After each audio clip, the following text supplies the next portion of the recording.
Welcome to another episode of Off the Menu. I'm Vincent Franchini from Tumblr House, here with the amazing Charles Coulombe. Oh, wow. I like that. Amazing.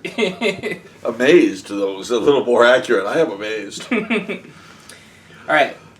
Our first question comes from James Jorgensen. Okay. I have long wondered whether the single combats conducted, for example, by King David versus Goliath and King Wenceslas versus King Radislas was actually allowed by the Church, considering its ruling on duels. Though the combat waged by these saints is not the usual definition of dueling, I am still not sure as to its validity under this law. Could you please explain this for me? Certainly. And also, what's the Church's rule on dueling? Well, you're excommunicated if you duel. Oh, okay. Which is why, for instance, in the student organizations in Germany and Austria, the non-Catholic ones have dueling. You know, you want to get the scars, the Schmiss. But Catholic student fraternities don't have dueling, and they're very clear about that because it's excommunicable. No exceptions. No exceptions. And the reason for this is that basically, when you fight a duel, you are endangering someone else's life, to say nothing of your own, over a matter of personal pride. In other words, your pride is allowed to take precedence over thou shalt not kill. If you look at it in that light, it's a pretty big deal. However, if you also look at it in that light, and you look at the two episodes to which he refers, they're not duels for very important reasons. Number one, they were fighting in single combat so as to spare the lives of many others. Right. So it was not a question of personal pride. And secondly, in the Middle Ages, they had what was called trial by combat. And this was done because the idea was, you want to find out the right or the wrong of an assertion. You say that I stole the money, I say I didn't. Mm-hmm. Although we might be given a trial by combat. The idea being that God will give the victory to the one who's right. Mm-hmm. Now, whether or not that's true is another story, but it's not a question of personal pride. It's a question of law. So that's how it's different. Okay. To put this another way, it's why we're not allowed to murder people for offenses, but the state has the right to execute them. What were the circumstances between King Wenceslas and Radislas? Was that a war? No, it was an internal struggle, and it also had to do with the maintenance of religion. Wenceslas being Catholic, and Radislas being semi-pagan. Oh, okay. So they're fighting for the throne. Radislas was trying to usurp it. Yeah. Oh, wow. But he later, the death of his brother brought him back to the faith. It was funny. Wow. Okay. Ed from Sacramento writes, will the vernacular Mass be around 100 years from now, or do you think the Latin Mass will return as the norm? No, I do believe the Latin Mass will return as the norm, especially as the Church becomes ever more, the Latin Rite becomes ever more multinational. You see, the problem is, and this is funny, in the secular world, they're constantly looking for a unifying language. They've come up with things like Esperanto and Interlingua, but we Catholics aren't so bright. We don't, we're not really together brain-wise. And at the very moment when the world is so globalized, it'll make you sick, we abandon our major obvious symbol of unity. It's really stupid. But, and I'm not saying stupidity is a bad thing, I do it a lot. It will, however, once the generation that worshiped 1968 have gone to hippie heaven or wherever they go, the needs of the Church will be evaluated by those, whoever is in authority then, more on the basis of what's needed than what we committed ourselves to in 1968.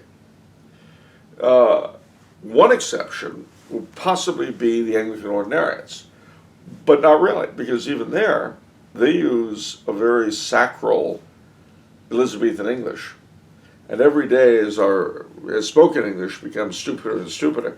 And not that that's a bad thing, as I've said, becomes further removed from its roots, that Elizabethan English becomes ever more incomprehensible. And that is not a surprise, because if you look not just at Christianity, but at religion in general, liturgical languages inevitably become extinct. even as with Church Slavonic, it was originally devised to make the liturgy, the Byzantine liturgy, intelligible. But yeah, we were talking about, and there's no real cause that you've arrived at in terms of why liturgical languages become extinct. It's just one of those things. Just one of those things. See, no matter what people in authority, whether church or state or anything else, want to do, there are certain realities of human nature and of nature in general that they can't really do anything about. If you stop eating, you'll starve. Now, the Supreme Court could pass an injunction that from now on starvation will not occur, and that even if people don't eat, they'll still be filled. They could do this. It wouldn't mean anything. So, too, those in charge at the moment of the church can try to kill Latin all they want. But even if they succeeded somehow, the vernacular tongues would become extinct in rapid succession. Well, let me challenge you a little bit on this one. Sure. Because the vernacular mass is celebrated in many different ways, obviously. Yeah. And so why do you think that the Latin mass will become the norm as compared to the vernacular mass morphing more toward incorporating Tridentine elements? Because we've seen this already. We sure have. But the answer is that, especially given the conflicts that no doubt await the church, the need for a pan-Catholic identity that transcends nationality is going to become ever more important. And that's something that the younger generation of priests and seminarians understand in a way their elders don't quite catch. It's an important badge of Catholicity, that Latin language, the ability to go anywhere in the world and link into it. This was something, incidentally, during the two world wars, that was a big deal for Americans overseas, American soldiers. They might be sent to France or Germany or wherever, but they go to Mass and it was the same Mass. The hymns might be different. The sermons would be incomprehensible, and possibly they were fortunate that the sermons were incomprehensible. But it was the same Mass they were familiar with. Contrariwise, immigrants to this country from all over the world that were Catholic, traditionally, everything else in this country might be strange and alien to them, but not the Mass. Okay. Well, I've seen vernacular masses also have quite a bit of Latin in them. And they will have more and more. And they'll have more and more. But despite them having more and more, you're still saying that the Latin Mass, the Tridentine Mass, will replace, or will become the norm. Yeah. I mean, it may be that what Benedict wanted to see, which was the Novus Ordo enriched and transformed by the traditional Mass until it became virtually indistinguishable. It may be that happens. Okay. See, I mean, I'm not saying what the specifics will be. Okay. What I am saying is that by the time this process is done, if you could magically transport a person from, say, 1951 to Mass in 2071, okay, he would be far more at home than somebody transported there from 1973. Okay, good. That's what I'm saying. Okay. April Brinker has two awesome questions for you. First question. I heard recently that medieval European feudalism was like slavery plus the Mafia. Was it really that bad? Well, I mean, I suppose in the sense that modern American and European freedom is like perversion and infanticide. I mean, there's a sense in which that's true. But there's a lot of senses in which it's not quite true. I mean, although as a society we've given ourselves over to perversion and infanticide, it's not what our daily lives are like for most of us. No, but the thing is that when a time and a place and a society have a lot of well-deserved guilt, one way to try to deal with that guilt is by spitting on the past. Because if the past were, relatively speaking, I mean, bearing in mind that you've always got the same sins at any given time, same evils at any given time, but whether or not a society gives itself over to it is different. In other words, put this another way, a badly run convent may have a lot of the same sins as a house of ill repute, a bordello. Wow. But there's a difference in that even a badly run convent isn't dedicated to its worst elements, but a bordello is. I see. Now, to take this a little bit further, the Middle Ages, you might say, at their worst, were like a badly run convent. We're like a bordello. Wow. With the difference that infanticide was not something that they prized back then. I'm not saying it wasn't done, but it was considered disgusting and evil. Kind of like the way it was with us until 1972. I'm so old I can remember when we thought it was disgusting and evil. And of course, as far as the sexual perversions we embrace go, you don't even have to be even as old as me to remember when they were considered disgusting and evil. However, one of the things that the modern world really hates the Middle Ages for was its prosecution of heretics. And in that we're being unfair. They said heretics, we say bigots and haters. In Europe, you can go to jail if you deny the Holocaust. Now, I believe in the Holocaust, but that's not the point. If you're going to say that you're jailing people because they accept an historical error, then you're saying you persecute heretics. It's true. Which is fine. I mean, I don't have a problem with persecuting heretics. I don't. My only problem is for which heresy are you going to persecute them?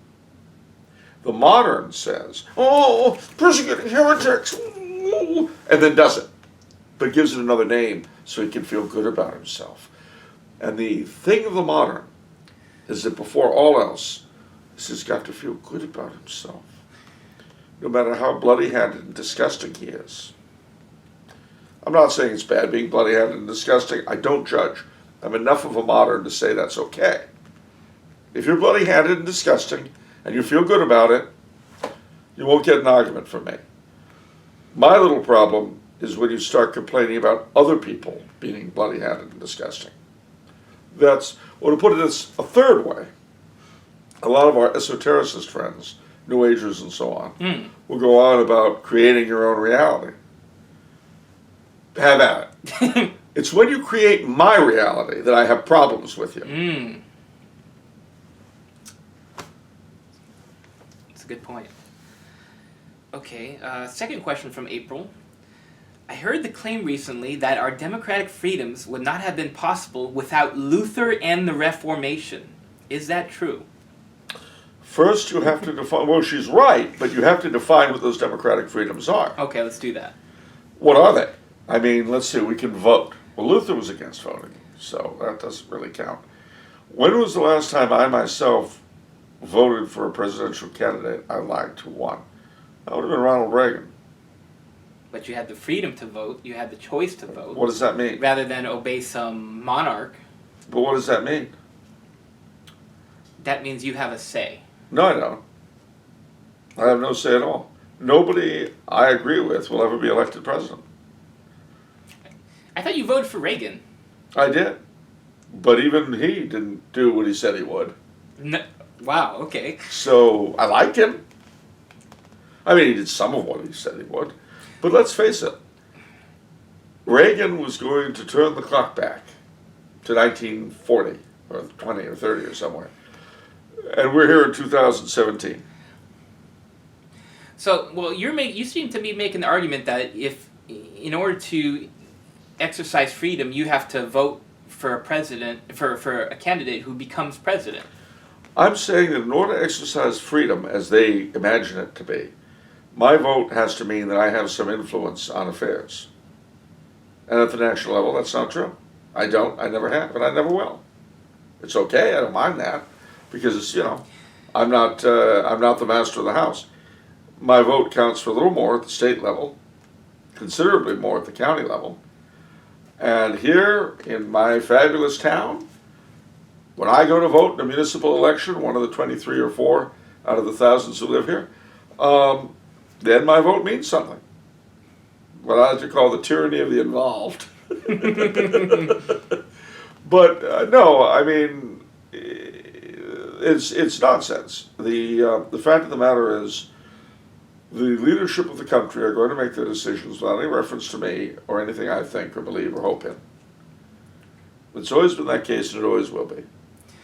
Okay. Well, But the ability to vote gives me the illusion that I count for something to them, other than as a cash cow to be milked. And I don't. The second question then is, well, let's look at the four freedoms, since we say democratic freedoms. I'm going to take FDR's four freedoms. okay. So what were they? Your favorite president. My favorite president, you bet. FDR. Hey, I made 4 pilgrimages to Hyde Park. So, Impressive. yeah, first time I did that, I stood before the tombs of Eleanor and Franklin.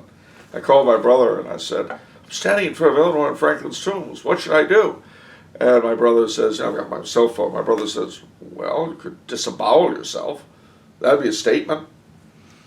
But anyway, I digress. So what were the 4 freedoms? Yeah. They were freedom from fear, freedom of religion, freedom of speech, and freedom from want. Those are the 4 freedoms. Okay. So let's look at each of them, shall we? Yeah. Freedom of speech. No, we've already touched on that. If I use the N-word, or I deny the reality of the Holocaust in Germany. Well, that's Germany. Well, This is America. all right, if I use the N-word, or the F-word, or any, I don't mean... That's not illegal. I don't mean the biological... No, but I'll be punished. What do you want? Well, and then call the cops. What are they going to do? No, you remember that comedian who used the N-word? Kramer. Yeah. Yeah. And he was pulled limb from limb. What would his calling the cops have done? Yeah, exactly. So, freedom of speech. And what if I said we should have a monarchy in this country? What if I did that? Now, then everybody would ignore you. Exactly. But my freedom of speech is meaningless. How is that different from sitting in a closet and saying whatever I want to say? You have that under the Nazis and the Soviets. So what does freedom of speech really mean? If I say that abortion is infanticide and not a woman's right to choose, a woman's right to kill her child, and I were in a governmental position, I'd be out of a job. How about that? It's true. So where's my freedom of speech? Okay, I don't have that. All right. Freedom of religion. Yeah, you can be whatever religion you want to be. I can, so long as I don't mind violating its precepts. What do you mean? Well, I pay taxes. And through those taxes, I support abortion, I support contraception, and I support an educational system designed to corrupt the souls of the young. So when I pay taxes, because I'm paying taxes to a regime that sanctifies those things, I am violating the precepts of my faith. And I do this on a regular basis. More than that, if I were a company, if I were an employer, in some places I would have to pay for the abortion and contraception of my employees. If I wanted to be in high office in this country, I would have to, like JFK, promise that my religion was meaningless. Yeah, you have a great line about that in your book, Puritan's Empire. That I was going to cite, but that's okay. Oh, no, go ahead. What I say? I'm always happy. No, you said he renounced his faith. He gave up his freedom of religion. Yeah. That's how you characterize it. He gave up his freedom of religion in order to gain the presidency. A lousy government job. Yeah, that's true. And there's your freedom of religion. So what are the other two? Freedom from fear. Yeah. Well, I am not worried, it is true, about the government dragging me away. Unless I've been drinking and driving. Mm-hmm. But I do fear poor law enforcement. I do fear the collapse of civility. I fear riots. I fear going in large portions of the city of my birth and the city here of my longtime residence. Yeah, but, I mean... Why can't I walk through Compton? You can if you want. Yeah. But not without fear. Well, that's not a constitutional right. Freedom from fear? Yeah. No, the four freedoms, I'm giving you what FDR said. Okay. And remember, she didn't say constitutional. She said democratic.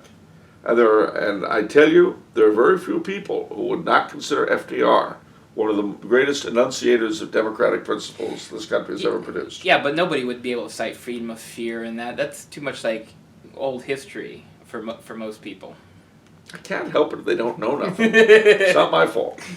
So that brings us to our last freedom. Freedom from what? Now that's just too funny for words. My little joke is that in our setup, we're taxed as though we were socialists and served as though we were libertarians. Yeah. So, I don't know, if you want to take all my money, then take care of me cradle to grave. Yeah. But if you're not going to take care of me cradle to grave, don't take all my money. Yeah.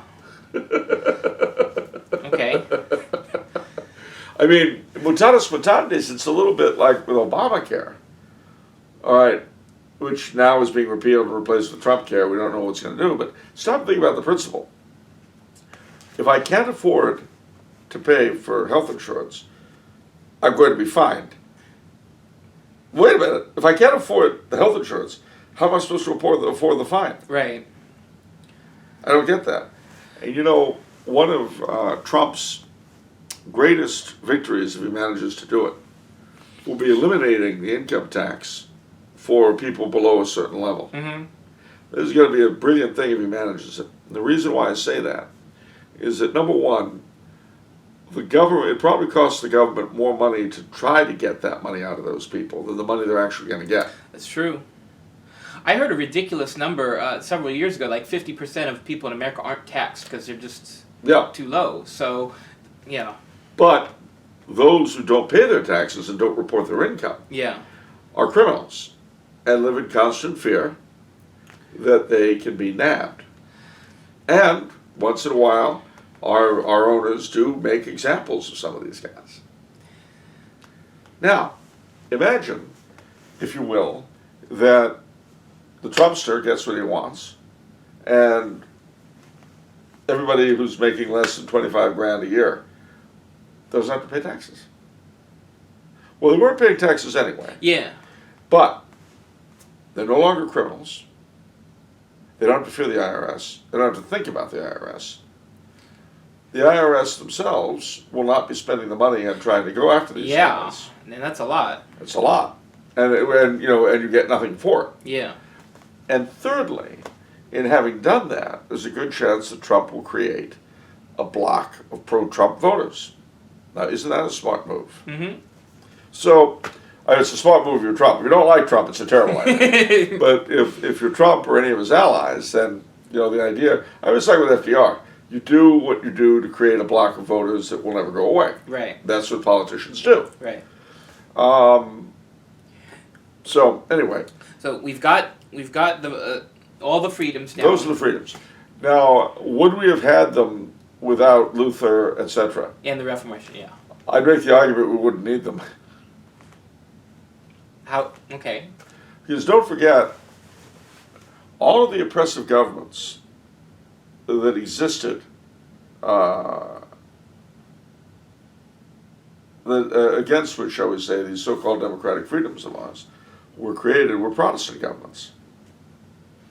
You remember the big deal about revolting against King George III and all this stuff? Yeah.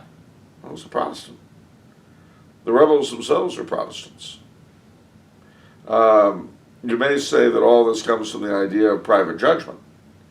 But the problem with that private judgment was the key to democracy. But the truth of the matter is that nobody really believes in private judgment except for themselves. Luther himself, who was the one who first coined the notion, he said when someone came to him and wanted an explanation for something he pushed, he said, "If any papist should ask you why, tell him it is because I, Dr. Martin Luther, would have it so." Okay, wow. That's an argument. And of course, when translating the Bible, remember his big thing was that the Bible alone be the rule of faith. Right. Well, the problem was that salvation comes through faith alone, which was his big shtick, is directly contradicted by the Epistle of St. James, which says faith without works is dead. So how did Dr. Martin Luther deal with it? Get rid of it. He got rid of the whole book. Yeah. Yeah. So, no, I think without the Reformation, the world would be a happier place. Would it be a freer place? Well, depends on what you mean by freedom.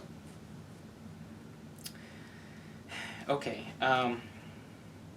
Mark wrote in several questions. Dear Charles, should the Holy Roman Empire and the Papal States be reestablished? Sure. Now what? No, I'm not going to give you a cheap answer like that. Well, firstly, we have to, again, it goes back to defining our terms. All right. Let's deal with the second one, the Papal States first. And the real question there is whether or not the Pope should be a temporal sovereign. Okay. That's the real question. And of course he is, of a dinky little place called Vatican City, which nevertheless has ambassadors, nuncios all over the world. In fact, the combined acreage of all its different nunciatures is probably bigger than the Vatican. Wow, yeah. But where did the temporal sovereignty of the popes come from? Because, of course, it didn't pop up from nowhere. Right. Obviously, St. Peter was not a temporal sovereign. None of the popes under Roman persecution were temporal sovereigns. So where did these papal states come from? Well, the answer is that they came from as the Byzantine Empire lost its hold on Italy. They came first from the popes who already had had all sorts of donations of land in Italy, coming up with ways of defending them. It came about with the collapse of civil administration in the city of Rome, and the Pope having to take over for it. I mean, there was a reason why this happened. Yeah. There's no governor in Rome. Well, who do we appeal to? Well, it was the Pope. And this happened in cities throughout what had been the Roman Empire, especially in Italy, that the local bishop became the temporal ruler because there was suddenly no more government. To give you a modern parable to explain it, imagine the zombie apocalypse happening, and all the government flee or get eaten. And the only figure of any authority you got left here in LA is the Archbishop. Wow. And there's nobody else to come to. So what's left of the National Guard, the police, the food distribution systems, the fire systems, they all turn to Archbishop Gomez and say, what do we do? And Archbishop Gomez, having come from a noble family at the end of the Roman Empire, part of his education was governance and leadership. Wow. So what is, I mean, not in real life, I'm saying. I see. In the late Roman Empire. Oh, okay. So he says, well, okay, Popo, you police the neighborhood, start wiping out them zombies. National Guard, you start building a wall around central LA. Food distribution people, start growing food in all the vacant lots. And that was how, I mean, one of the things, too, that the popes of that era did was through their private estates outside of the city. They kept the city fed with grain grown on their own estates. So that was where the beginning of the Pope running Rome and its environs came from. Eventually, the city militia that had already existed started reporting to the Pope of the day. It was a gradual thing. It didn't sit around thinking this out. But then it acquired a bigger meaning. The Frankish kings and then the Holy Roman Emperor Charlemagne donated central Italy to the papacy. Now, why was this important?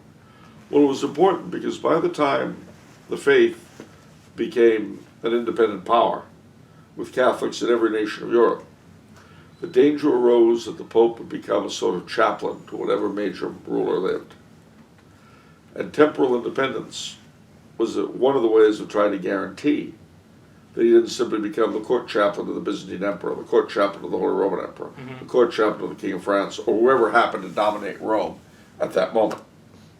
So, the temporal sovereignty of the Pope is extremely important because it allows him neutrality. Now, mind you, it also has another temptation, which is for him to become a player. Right. And this has happened, you know. But, as I like to remind people, the abuse of a system does not by itself negate the value of the system. Right. If it did, there is nothing you can think of in this world that's any good. Right. That's one of my big pet peeves is they throw this stuff at the church, like look at these people, but they don't throw it at anything else, No. like presidents or anything. If you held everyone up and everything up to the same standard the enemies of the church hold for the church, then nothing could stand. You're right. You know, I mean, I remember when I was in D.C. during the Great Page scandal in '82, I remember thinking, boy, if only congressmen could marry, this would never happen. That's true. Yeah. If President Kennedy or President Clinton could have gotten married, they never would have had affairs. What? Isn't that true? No? That's true. Yeah, well. Anyway, I digress. So, as far as the Papal States go, the first question is it good for the Holy See to have temporal sovereignty? I'd say, yeah. Now then, the question is, what about the territories that they actually had? Yeah. I mean, part of the problems you run into is the question of Italian nationalism versus the rights of the Holy See. Yeah. And it also is not just the Holy See, because remember that the Sardinians had to conquer the Lombardo-Venetian kingdom that was under the Emperor of Austria, the Duchy of Parma that was under a branch of the Bourbons, the Duchy of Modena that was under a branch of the Habsburgs, as was the Grand Duchy of Tuscany, a different branch, and your particular favorite, the Kingdom of the Two Sicilies, which was all of southern Italy. Yeah. And that was yet another branch of the House of Bourbon had that. So the question that people had, and this racked in the first half of the 19th century, how do you reconcile the rights of the different Italian princes with the aspirations of the Italians to be one people? Yeah. How do you... and actually they did come up with a solution, which probably would have done fairly well. That was what was called the Convention of Villafranca in 1859. It was the idea of basically of Italy becoming a federation, with all of the princes, including the Pope, retaining their temporal power, and yet Italy being a larger thing. Then, of course, the question was, all right, but who's going to be the head of it, the Pope or the King of Sardinia? Mm. And if it was the Pope, wouldn't he be too involved in Right. Italian affairs? Then if it was the King of Sardinia, well, what would this do to the temporal independence of the Holy See? See, these are constant problems that you can't just wish away. Yeah. And then, of course, you established a single Kingdom of Italy. In 1929, the Lateran Treaty was held to have safeguarded the Pope's temporal position while allowing Italy its national aspirations. But of course, if you're a Southern Italian, you don't think too much of that. And here's one of history's little indications that things are not as you're always told. Prior to the reunion of Italy, the Risorgimento, there was very little immigration from Italy. Mm. Afterwards, millions left. You're right. And that, you look at that and you say, well, but it's a very involved question. Right. And if you were to restore the Papal States, what picture would that take? What would that look like? And the answer is, I don't know. Okay. But it's certainly something that should be looked at. Okay. Now, the Holy Roman Empire, that's the other question. Oh, yeah. And again, if you mean what do we mean? Do we mean the Holy Roman Empire as it was when it was abolished in 1806? If it was abolished, because that's another funny thing about the Holy Roman Empire. What happened was the emperor abdicated and absolved all his subjects of their allegiance. But you see, an institution does not cease to exist just because someone has abdicated. Wow. So there's a theory of law that the Holy Roman Empire continues, especially because theoretically all of the Christian nations belong to it. Wow. Not only that, but there remain institutions that are imperial institutions. Even the King of Italy, as King of Sardinia, as Duke of Savoy, had the title Perpetual Vicar of the Empire in Italy. And he had that until the last of them was tossed out in 46. So there is a theory that it survives as a ghost. But what are its boundaries? Yeah. Yeah, well, there's a problem because, in theory, the Holy Roman Empire was the successor of the Roman Empire, just as the Byzantine Empire was supposed to be. Yeah. And of course, the Russian Tsars claimed to be the successors of the Byzantines, the Third Rome idea. Right. which is another one of these ghostly things. Here's the fun thing. The Emperor Theodosius, you've heard of Emperor Constantine, the Edict of Milan, which allowed the faith to be tolerated. What is not so commonly spoken about, possibly because it's embarrassing, is 50 years later, when the Emperor Theodosius the Great passed what was called the Edict of Thessalonica, Okay. in which he made Roman citizenship dependent upon baptism. Wow. When you were baptized, you became a citizen of the empire. Wow. So, Yeah, so in a sense, the argument can be made that there's not a question of reestablishing the Holy Roman Empire, but simply reincarnating it. wow. So there's that. Secondly, it's important to bear in mind that the idea of the Holy Roman Empire, as opposed to its most recent incarnation, the idea of a unified, of a political entity encompassing Christendom, is a dream that's very powerful in human history, and not just for Christians. If you look at the foundation of not just the European Union, which obviously referred in a lot of ways at the beginning, not now. Now it's become some sort of weird deal. Yeah. But under its founders, de Gasperi, Schumann, Adenauer, and people like that, they very much thought about it as kind of a reincarnation of the Holy Roman Empire. And no less than Father Aidan Nichols has thought about the idea of ensouling the European Union with the Holy Roman Empire. Right.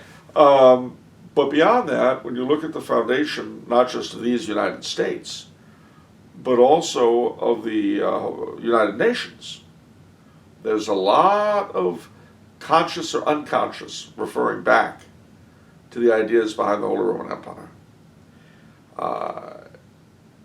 Even when you look at non-Christian nations like the Empire of China, the Middle Kingdom, where the Emperor of China was believed to be the sovereign of the whole world, and the sacrifices that he carried out to heaven and earth and so forth for good crops and so on, were believed to be not just for the Chinese, but for everybody on the globe. It's because we human beings have two basic and contradictory political impulses. We want to pull everybody together in an all-encompassing unity, and we also want our own people to be separate from everyone else. Yeah. The most successful empires have been able to combine these two. That's why in Austria-Hungary, for instance, you had all these different duchies and so on. So yeah, the emperor is my emperor, but he's also my king as King of Bohemia. Or he's my archduke as Archduke of Austria.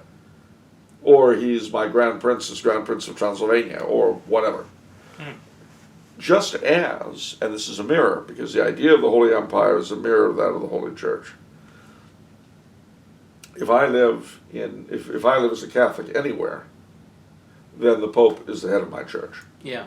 If I'm Latin Rite, then he's my patriarch, as Patriarch of the West, even though they don't use the title.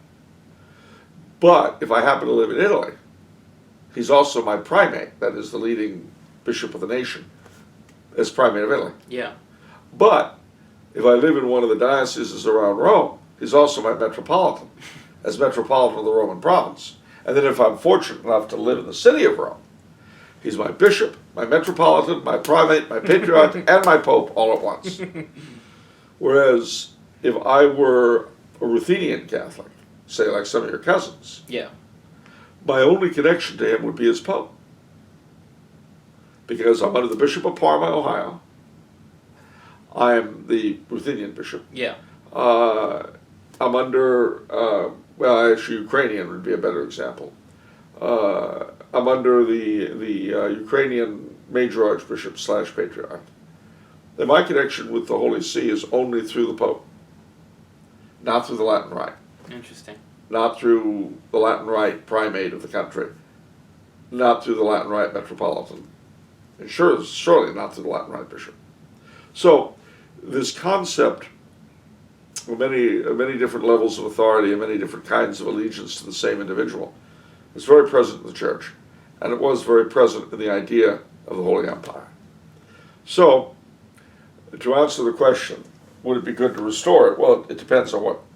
I mean, I love Father Nicholas's idea of ensouling Christendom with the imperial institution. And again, if you follow the theory of some legalists, the empire never left. And you and I, by virtue of our baptism, are proud subjects. All we lack is an emperor. And if you think about it, that's happened before. Between 476 and 800 in the West. Since 1453 in the East, unless you accept the czars. So, we're just in an interregnum right now. We're between emperors. And as soon as we get one, everything will be fine. He'll restore things. Wow. Like the return of the king in Middle-earth. That's true. We await the coming of the emperor.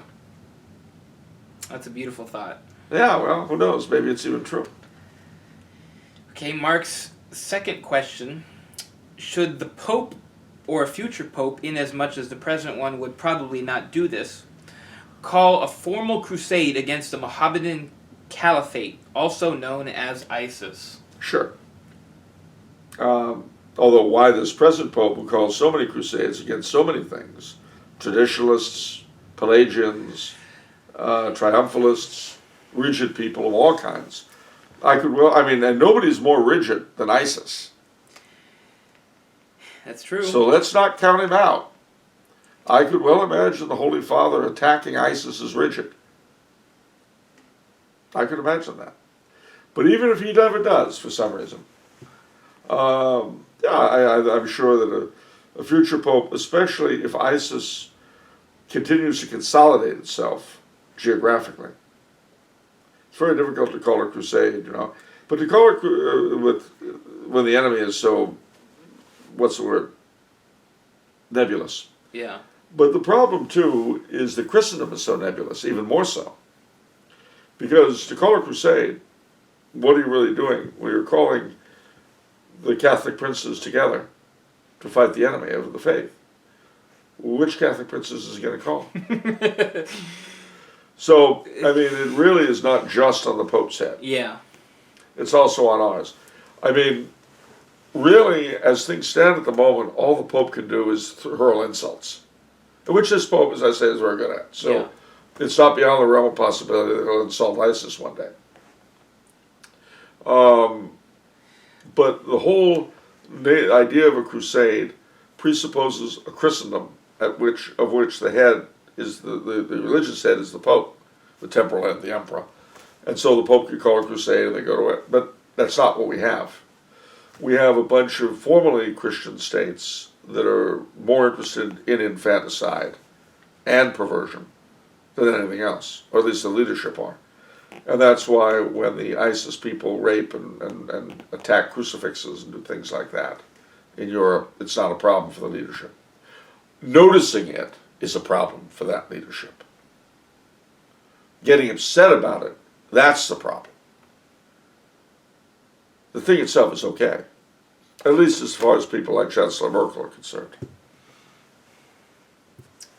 Okay, our last question for today from Mark is, how can we reinvigorate the Counter Reformation to turn back the tide against Protestantism and start rebuilding the Catholic world?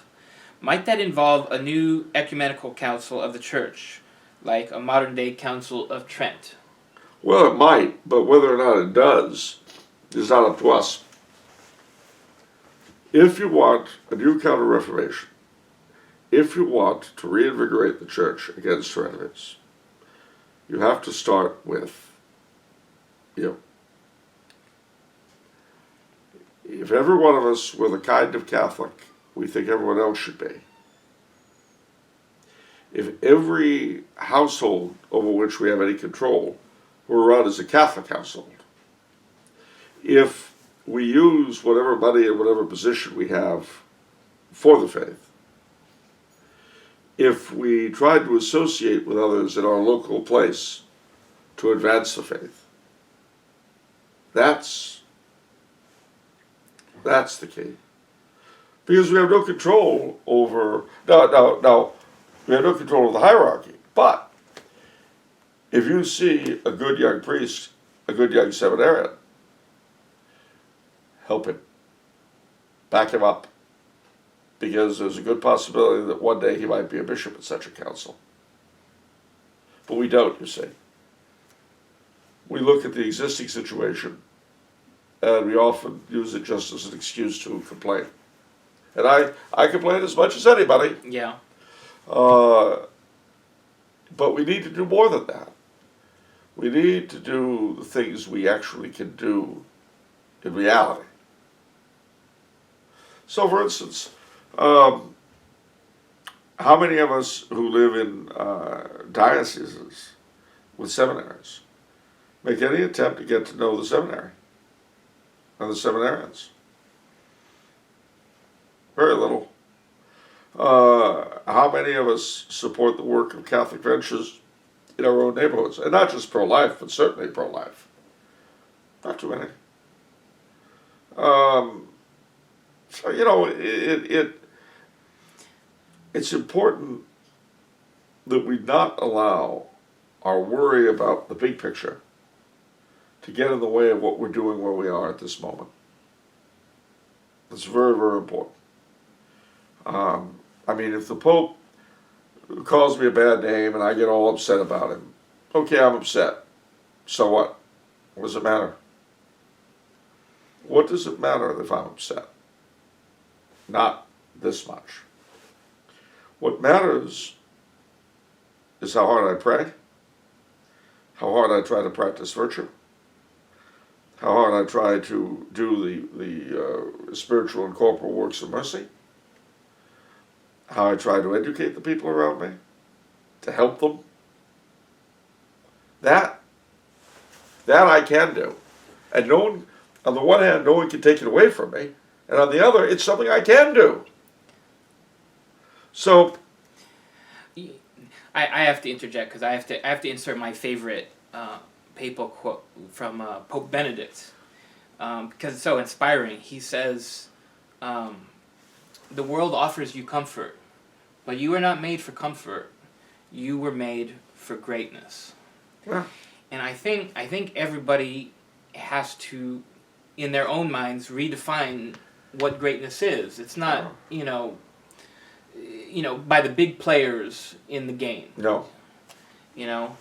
It's not. And each of us, see, part of our problem is that we can't see the big picture, really. And now I'm not talking about what we read in the paper and on the internet. I'm talking about the reality of things. Everything in life is interconnected. All of space and time, all of creation. My late father had a very funny story, which I must have told you, but I think it's very apropos at the moment. One of his many parables. And in his story, you've got this wealthy Catholic guy who's got tons of money, and he's led a very moral life. And he's endowed churches and hospitals and libraries and schools and all this sort of thing. And then he dies. So he's up at the pearly gates, and St. Peter looks at the paperwork and says, well, you're in. You were a very devout Catholic, you were a faithful husband, you were a good father. Lord knows you gave of your substance for your fellow man. So, yeah, you're in. And the man says, well, that's great, St. Peter, but I've got a question for you. What was the best thing, the biggest thing I ever did? Was it the churches? No, they were great. We appreciated them. They were neat. What about the hospitals and the schools? Wonderful. And every one of them we appreciated up here. It was great. Well, the libraries, they were fine.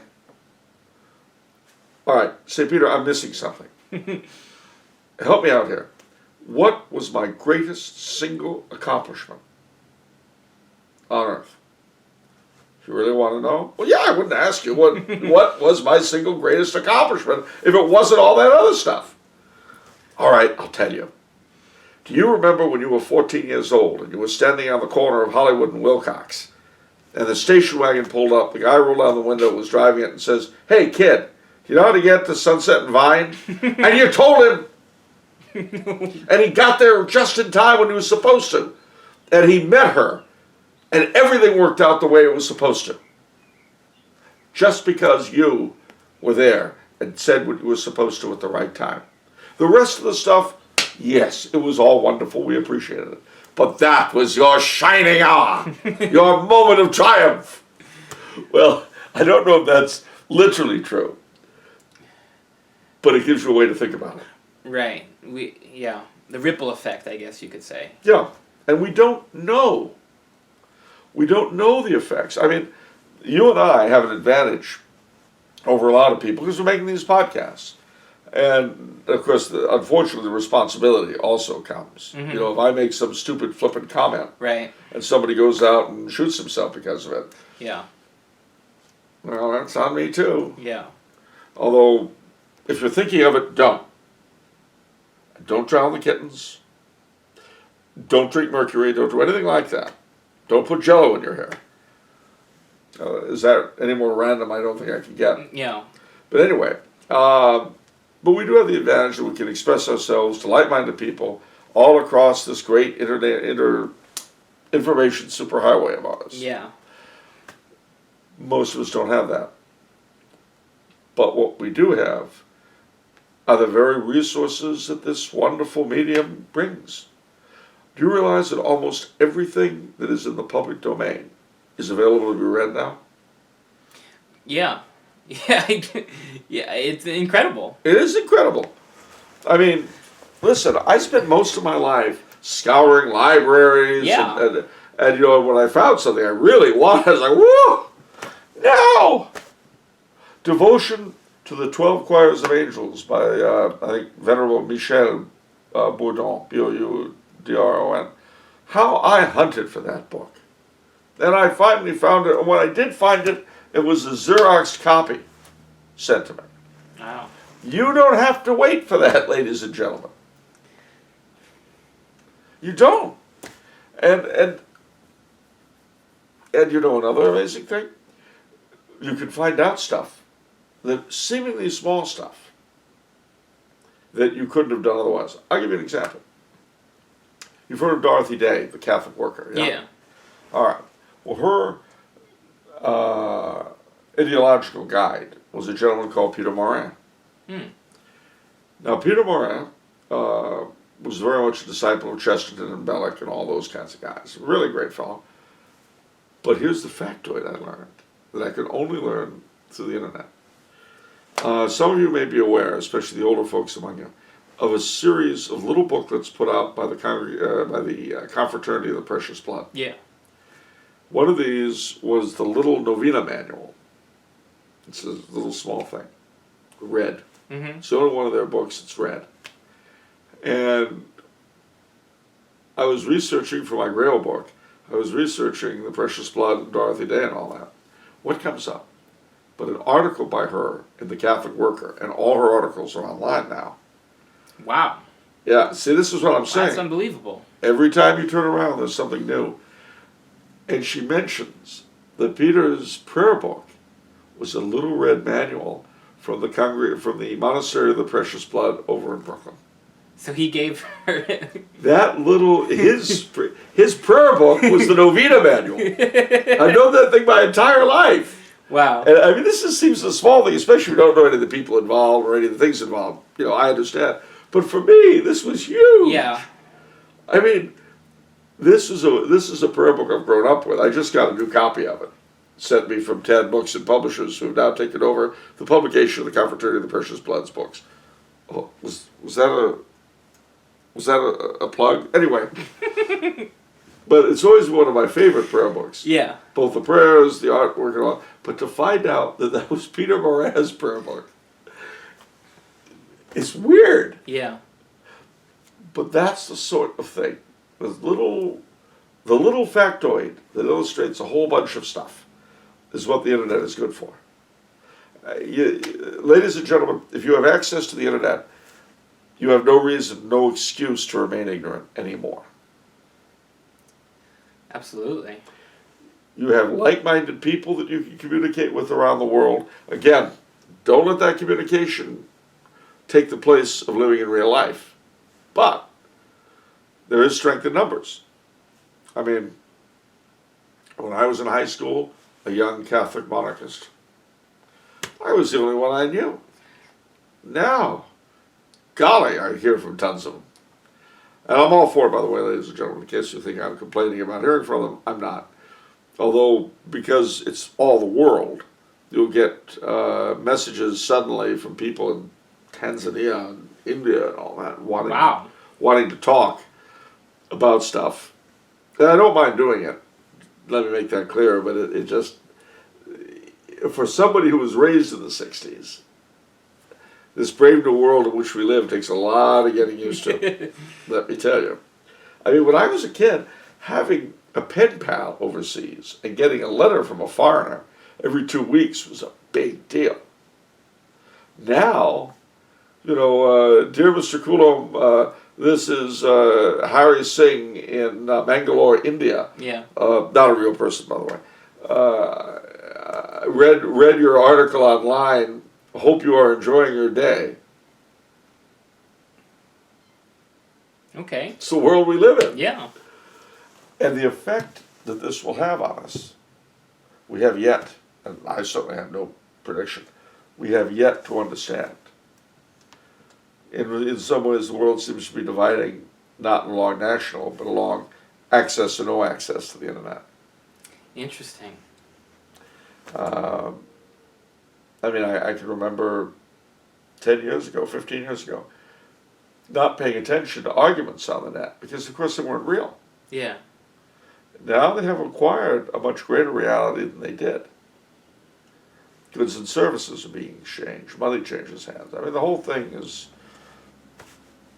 But I have no control over that. All I can do is enjoy the benefits and try to minimize the annoyances, as is true of all of us. Mm-hmm. And I suppose I should, in this context, repeat one of my great family mottos. What? Reality is only a crutch for those who can't handle fantasy. It's true. Okay, that's it for this episode. If you enjoyed listening to Charles, please remember to subscribe to the Tumblr House YouTube channel. If you'd like to send Charles a question on the show, you can do so through the Tumblr House website. We'll see you next time. And until then, happy belated Easter.